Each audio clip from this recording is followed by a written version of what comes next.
제주 구자읍의 이른 아침. 바닷바람이 아직 축축한 소금기를 머금고 있었고 바다 위엔 부서진 햇살이 미세한 은빛 파편처럼 흩어졌다. 해녀로 평생을 바다와 함께 살아온 윤정혜는 오늘도 새벽부터 바닷가로 나가 미역과 전복을 채취했다. 손에 쥔 낡은 그물망에는 아직 살아 꿈틀대는 전복이 몇 마리 들어있었고 그녀의 얼굴엔 오래된 바람과 햇살이 새긴 주름이 바다결처럼 촘촘히 패였다. 오랜 세월 물속에서 숨을 참으며 살아온 사람만이 가진 강인한 숨결이었다. 정혜가 운영하는 파도 카페는 해안 도로를 따라 난 낮은 언덕 위에 자리 잡고 있었다. 카페라기보다는 작은 집을 개조한 공간에 가깝지만 통유리 너머로 보이는 바다 풍경 덕분에 관광객들 사이에서 숨은 명소로 입소문을 탔다. 정혜는 직접 잡은 해산물과 지역 농산물을 활용해 해물 파스타, 전복죽, 감귤 샐러드를 내놓았다. 평일에는 동네 주민들이 커피를 마시며 담소를 나누는 아늑한 쉼터였고 주말이면 육지에서 내려온 여행자들로 북적였다. 카페 내부는 바다를 닮은 색으로 가득했다. 푸른빛이 감도는 벽면, 해녀복을 개조해 만든 커튼, 해안에서 주워온 조개 껍데기와 유리 파편으로 꾸민 조명. 정혜는 손님이 앉을 때마다 바다 냄새가 나지요. 라며 미소를 지었다. 그녀에게 카페는 단순한 생계수단이 아니라 바다와 함께 살아온 자신을 기록하는 일종의 박물관 같은 공간이었다. 그러나 그녀의 내면엔 작지 않은 피로가 쌓여 있었다. 남편이 일찍 세상을 떠난 뒤 혼자서 두 딸을 키웠고 카페까지 혼자서 꾸려왔다. 이제는 몸이 예전 같지 않음을 스스로도 느낀다. 해녀질을 줄이고 싶었지만 여전히 바다에 들어가야 비로소 하루가 시작되는 것 같았다. 그 습관은 그녀의 존재이자 정체성이었다. 오늘도 그녀는 카페 문을 열며 조용히 자신에게 말했다. 하루하루가 선물이다. 손때 묻은 커피 머신에서 김이 오르고 전복죽 냄비에서 은은한 향이 퍼졌다. 정혜는 주문이 들어오기 전 잠깐 창가에 서서 바다를 바라봤다. 수평선 너머로 어선이 천천히 항구로 돌아오는 모습이 보였다. 그 순간 그녀는 바다와 자신의 삶이 닮았다는 생각을 했다. 잔잔하다가도 때로는 거칠게 몰아치며 그러나 결국은 다시 고요해지는 바다처럼 자신의 삶도 그렇게 흘러왔다고. 이날은 특별히 관광객들이 많지 않아 오랜만에 여유로운 오전이었다. 하지만 그녀는 마음 한편에서 묘한 긴장을 느꼈다. 최근 들어 카페 확장을 고민하고 있었고 은행 대출을 신청했다가 거절당한 일이 계속 마음에 걸렸다. 이제는 무리일까? 라는 질문이 스스로에게 되돌아왔다. 몸은 점점 약해지고 혼자서 해낼 수 있는 일의 한계가 다가오고 있었다. 그녀는 커피잔을 닦으며 작은 한숨을 내쉬었다. 그때 카페 문이 열리고 바닷바람과 함께 한 사내가 들어왔다. 바로 사위 이도훈이었다. 서울에서 스타트업을 하다 실패하고 내려온 지 벌써 1년이 넘었지만 그는 여전히 어딘가 낯설고 어두운 그림자를 지니고 있었다. 정혜는 미소로 그를 맞이했지만 마음속 어딘가가 스르르 흔들렸다. 이도훈은 카페 문을 열고 들어오며 잠시 눈을 감았다. 바닷바람 속에 소금 냄새와 커피의 고소한 향이 섞여 그의 코끝을 스쳤다. 서울의 밀폐된 사무실과 지하철 냄새에 익숙했던 몸에 이 공기는 언제나 낯설고 동시에 부드럽게 스며들었다. 그는 카운터 뒤에서 전복죽을 휘젓고 있는 윤정혜를 바라보았다. 해녀복 자국이 남은 팔뚝, 바다처럼 깊은 주름의 얼굴. 도훈은 자신이 한때 이런 강인함을 동경했었다는 사실을 떠올렸다. 그는 서울에서 촉망받는 개발자였다. 대학 시절부터 벤처 창업 공모전에서 수상했고 졸업 후 곧바로 스타트업을 세웠다. 혁신이라는 단어가 그의 명함처럼 따라다녔다. 하지만 사업은 생각보다 더 냉혹했다. 투자금이 끊기고 고용인들이 하나둘 떠나갔다. 그는 끝까지 회사를 지키려 했지만 결국 파산 신청을 하고 모든 걸 잃었다. 집과 차, 자존심까지. 아내와 어린 딸을 데리고 제주로 내려왔을 때 그는 잠시만 쉬자고 생각했다. 하지만 1년이 지나도 상황은 나아지지 않았다. 빚 독촉은 여전했고 새로운 일자리를 찾으려 해도 전직 CEO라는 타이틀은 오히려 걸림돌이었다. 고향도 아닌 제주에서 그는 철저히 외부인이었다. 윤정혜는 그런 그를 따뜻하게 맞아주었다. 친아들처럼 대하며 카페 일도 맡겨주었다. 하지만 도훈은 그 호의 속에서 더 큰 압박을 느꼈다. 자신이 무능하다는 증거가 매일같이 눈앞에 펼쳐지는 듯 했기 때문이다. 그는 요즘 들어 자주 바다를 바라본다. 수평선은 멀리 있지만 늘 거기 있다. 끝없는 파도처럼 자신의 실패도 반복되는 것 같았다. 카페 창가에 앉아 노트북을 열었지만 코딩을 할 수가 없었다.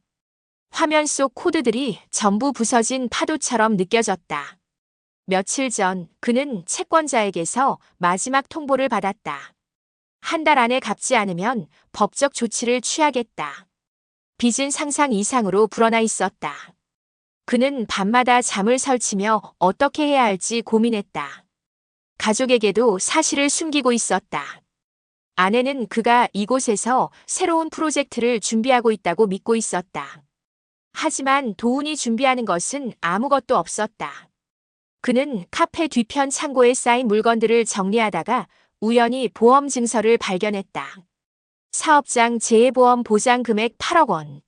그는 그 숫자를 보고 잠시 멈췄다. 서류를 다시 접어놓으며 애써 아무 생각도 하지 않으려 했다. 하지만 그날 밤부터 그 숫자가 머릿속에서 계속 맴돌았다. 오늘도 그는 카페 한쪽에 앉아 커피를 마시며 정혜를 바라봤다.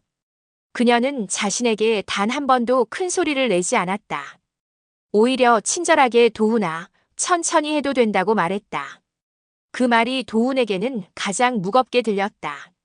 그는 점점 자신이 이 집안의 불청객이자 짐이 되어가는 것만 같았다.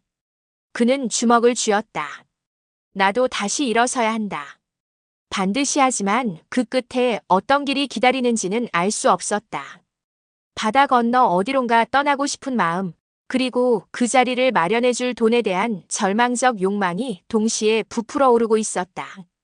도훈은 창밖을 보며 점점 더 깊은 그림자 속으로 걸어 들어가고 있는 자신을 느꼈다. 윤정혜는 카페 문을 닫은 늦은 오후 홀 안의 의자를 하나하나 올려놓으며 작은 한숨을 내쉬었다. 요즘 들어 몸이 더 쉽게 피로해졌다. 해녀질을 줄이고 싶어도 손님들은 여전히 직접 잡은 해산물이라는 문구에 끌려 찾아왔다. 내가 빠지면 이 맛도 사라지겠지라는 생각이 늘 마음 한구석을 찔렀다. 며칠 전 은행에서 돌아온 길이 자꾸 떠올랐다. 확장 자금을 신청했지만 대출이 거절된 통보를 받았다. 은행 직원은 미안한 얼굴로 연령과 사업 규모를 고려하면 리스크가 크다라고 말했다. 정혜는 그 말을 웃으며 넘겼지만 집으로 돌아오는 내내 마음이 허전했다. 더 이상 미래를 크게 그릴 수 없다는 사실이 서서히 그녀를 짓눌렀다.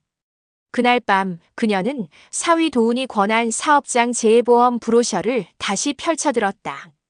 도훈은 카페 일에 적극적으로 참여하며 이런저런 아이디어를 내놓곤 했다. 그중 하나가 바로 보험 가입이었다. 어머니, 요즘 관광객이 많아지면 사고 위험도 커집니다. 미리 대비하셔야 해요. 그는 그렇게 말했다. 정혜는 처음엔 고개를 저었다. 그동안 별다른 사고 없이 살아왔고 보험금이 적지 않다는 것도 부담스러웠다.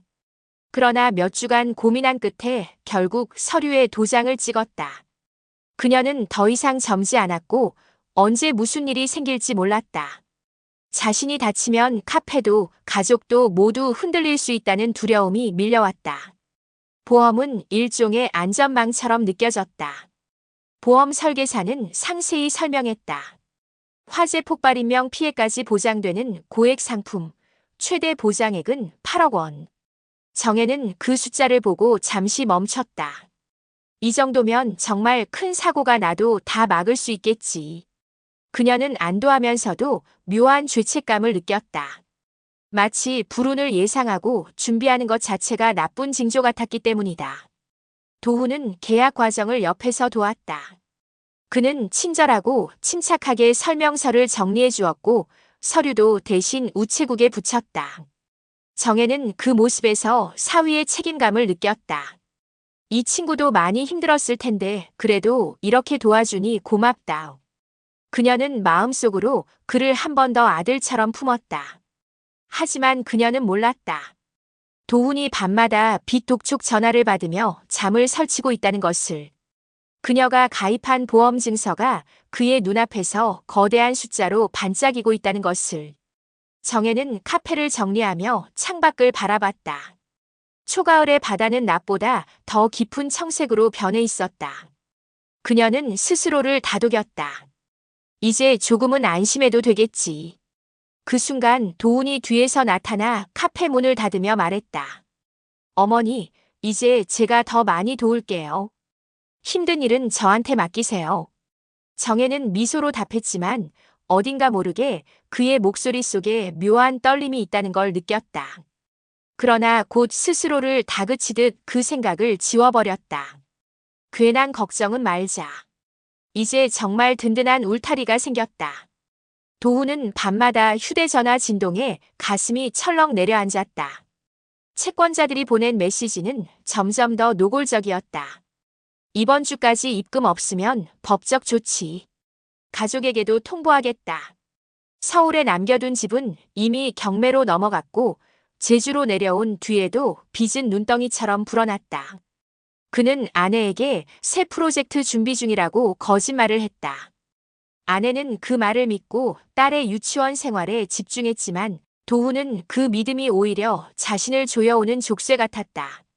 최근에는 마지막 희망이라며 지인이 권한 암호화폐 투자에 손을 댔다가 전 재산을 날렸다. 잔고는 영원 남은 것은 빚뿐이었다. 그는 스스로를 책망하며 카페 창고 한 구석에 앉아 머리를 감싸쥐었다. 나는 왜 이렇게 되는 걸까? 그때 그의 눈에 다시 보험 증서가 들어왔다. 보장 금액 8억 원. 처음엔 스쳐 지나갔던 숫자가 점점 더 선명해졌다. 그는 머리를 흔들며 말도 안 되라고 중얼거렸다. 하지만 며칠이 지나도 그 숫자가 머릿속에서 떠나지 않았다. 도훈은 점점 자신이 두 갈래 길에 서 있다고 느꼈다. 하나는 지금처럼 하루하루를 버티며 끝없이 추락하는 길, 다른 하나는 한 번만 큰 돈을 손에 넣어 다시 시작하는 길. 그는 양심과 절망 사이에서 흔들렸다. 카페와 정혜를 생각하면 가슴이 죄어왔지만 딸의 얼굴을 떠올리면 무슨 짓이든 해야 한다는 생각이 고개를 들었다. 그는 밤마다 파도 소리를 들으며 스스로를 설득했다. 내가 직접 손을 대는 게 아니면 괜찮을지도 몰라. 낡은 전기 배선을 그대로 두면 언젠가 사고가 날 수도 있잖아. 그때 보험금이 나오면 그런 상상은 처음엔 짧은 불씨 같았지만 곧 마음속에서 거대한 불꽃으로 번졌다. 도훈은 점점 더 말수가 줄었고 정혜와도 눈을 마주치지 않았다. 정혜는 그 변화를 감지했지만 그저 사위가 요즘 많이 지쳐있구나라고만 생각했다. 그녀는 여전히 그를 믿었고 도훈은 그 믿음이 두려웠다. 밤이 깊어갈수록 바다는 더 거세게 파도쳤다. 도훈은 창밖을 보며 스스로에게 속삭였다. 나는 나쁜 놈이 아니야. 그저 다시 시작하고 싶을 뿐이야. 하지만 그 말이 점점 공허한 메아리로 돌아왔다. 도훈의 마음속에는 점점 더 무거운 그림자가 드리워졌다.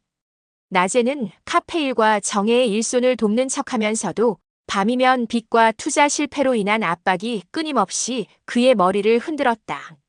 한 손에는 카페 전표를 정리하는 펜을 들고 다른 손에는 휴대전화 메시지를 확인하며 그는 자신도 모르게 숨을 고르지 못했다. 그날 밤 도훈은 제주 항구 근처 작은 술집으로 발걸음을 옮겼다. 그곳에는 예전 투자 동료가 있었다. 그는 낮게 웃으며 도훈에게 말했다. 너 방법을 알아. 그냥 조금만 움직이면 큰 돈이 들어올 수 있어. 말은 단순했지만 그의 눈빛은 교묘하게 유혹적이었다. 도훈은 잠시 멈칫했지만 곧 고개를 끄덕였다. 마음 깊은 곳에서 이미 한 번만이라는 말이 파도처럼 밀려왔기 때문이다. 술집에서 나온 도훈은 바다를 바라보며 스스로를 다독였다. 정혜와 카페, 그리고 내 가족 절대 해치고 싶지 않아. 하지만 그가 떠올리는 방법은 점점 더 위험했고 도덕적 한계마저 흐릿해졌다. 그는 자신에게 여러 차례 약속했다. 이건 잠깐이야. 이번 한 번이면 끝이야. 그러나 그 잠깐이 얼마나 오래 지속될지는 알 수 없었다. 한편 카페에서는 정혜가 홀 안을 정리하며 도훈의 부재를 느꼈다. 그는 요즘 들어 점점 피곤한 표정으로 카운터를 지켰고 대화도 줄어들었다. 정혜는 그의 눈빛 속에 미묘한 긴장감을 발견했지만 스스로에게 말했다. 그저 일 때문에 피곤한 걸 거야. 마음 한쪽에서는 의심이 자라기 시작했지만 그녀는 그것을 무시했다.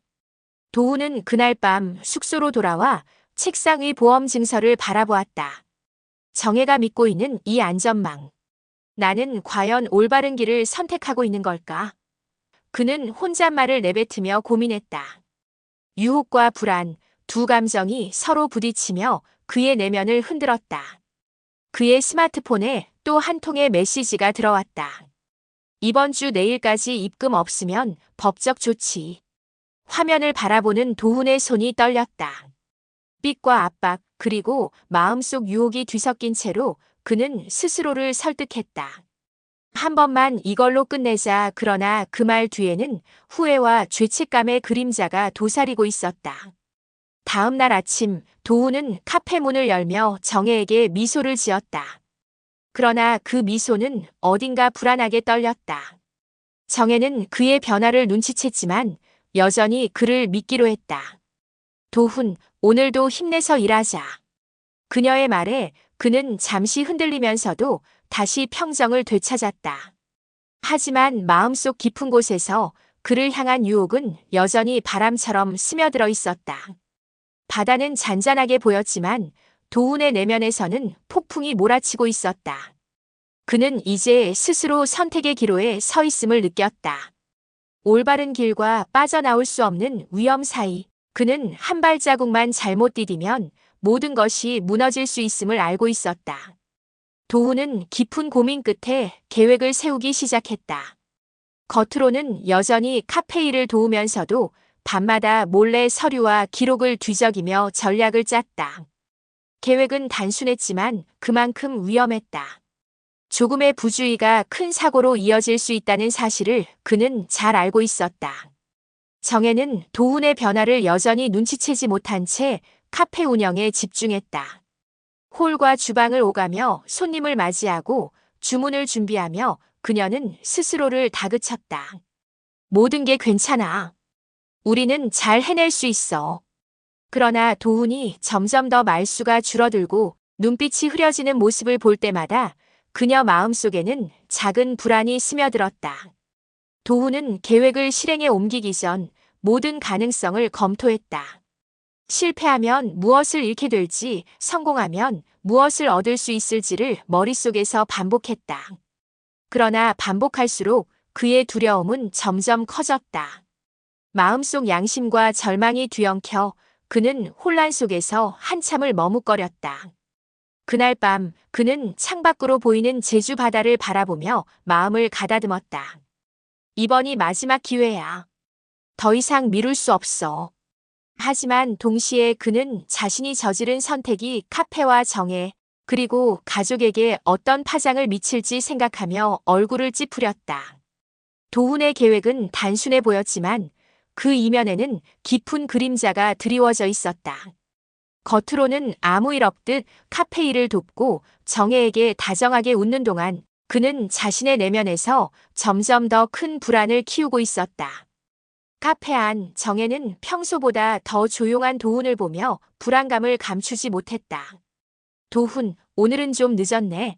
묻자 그는 짧게 미소만 지었다. 하지만 눈빛 속에는 설명할 수 없는 긴장이 흐르고 있었다. 한편 도훈의 계획은 예상치 못한 변수로 흔들리기 시작했다. 투자 동료가 약속을 지키지 않아 상황은 점점 더 급박해졌다. 빚의 압박과 도덕적 고민이 맞물려 그의 마음은 극한으로 몰렸다. 스스로에게 되뇌었다. 이건 마지막이야. 더 이상 물러설 곳이 없어. 그러나 한 발자국만 잘못 디디면 모든 것이 무너질 수 있음을 그는 잘 알고 있었다. 그날 밤 카페를 닫고 집으로 돌아가는 길 도우는 골목 끝에서 낯선 그림자를 발견했다. 심장이 미친 듯이 뛰었다. 누군가 지켜보고 있는 걸까? 두려움과 죄책감이 섞인 채 그는 서둘러 집으로 향했다. 정혜는 집에 도착한 도훈을 보며 안도의 숨을 내쉬었다. 그러나 마음 한쪽에서 그녀는 여전히 불안을 떨치지 못했다. 도훈, 괜찮지? 묻자 그는 고개를 끄덕이며 미소를 지었다. 하지만 그 미소 뒤에는 깊은 불안과 그림자가 여전히 자리하고 있었다. 다음 날 도훈은 계획을 실행해야 할 순간과 마주했다. 손에 들린 서류와 통장, 스마트폰 메시지, 그리고 정혜의 믿음이 그의 마음을 흔들었다. 모든 게 동시에 그의 앞에 놓였다. 도훈은 잠시 멈춰섰다. 내면의 두려움과 양심이 서로를 밀고 당기며 갈등했다. 정혜를 배신할 것인가 아니면 모든 것을 포기할 것인가. 그의 숨이 가빠왔다. 순간 마음속에서 한 목소리가 속삭였다. 이대로 가면 끝장이다. 결심은 단호했다. 도훈은 계획을 포기하고 모든 것을 정혜에게 털어놓기로 했다. 그는 카페 문을 열고 정혜의 눈을 똑바로 바라보며 말했다. 정혜, 나 모든 걸 솔직하게 말해야겠어. 정혜는 놀란 눈으로 그를 바라보았다. 도훈은 자신이 겪었던 빚과 유혹, 실패와 두려움을 하나하나 털어놓았다. 정혜는 처음엔 충격을 받았지만 그의 진심을 느끼며 조용히 그의 손을 잡았다. 도훈, 같이 해결하자. 혼자가 아니야. 그 순간 도훈은 마음속 깊은 무게가 조금씩 풀리는 것을 느꼈다. 비록 상황은 여전히 어렵지만 정혜의 믿음과 지지가 그에게 새로운 힘을 주었다. 그는 이제 더 이상 혼자가 아니었다. 같은 날 밤 도훈은 투자 동료에게 연락해 상황을 정리하고 빚을 갚기 위한 계획을 다시 세웠다. 이번에는 정혜와 함께 현실적이고 안전한 방법으로 문제를 해결해 나갈 것이다. 몇 주 후 카페 안에는 평온한 공기가 흘렀다. 도훈과 정혜는 서로를 바라보며 웃었다. 과거의 실수와 두려움은 여전히 남아 있었지만 그것은 그들을 성장시키는 힘이 되었다. 도훈은 매일 카페 일을 하며 빚을 조금씩 갚아나갔다. 정혜는 그를 도우며 서로의 존재가 얼마나 중요한지 깨달았다. 바다를 바라보며 함께 걷는 두 사람의 모습에는 더 이상 불안이나 유혹이 아닌 서로를 지켜주겠다는 확신이 자리하고 있었다. 도훈은 마음속으로 다짐했다. 다시는 내 마음을 흔드는 그림자에게 굴복하지 않을 거야. 정혜 역시 그의 손을 꼭 잡으며 말했다. 앞으로는 함께 나아가자. 제주 바다는 여전히 잔잔하게 빛났다. 하지만 이제 도훈과 정혜의 마음속에는 폭풍이 아닌 희망과 신뢰가 자리하고 있었다. 그들은 서로에게 힘이 되어 새로운 삶을 천천히 그러나 확실하게 만들어 나가기 시작했다.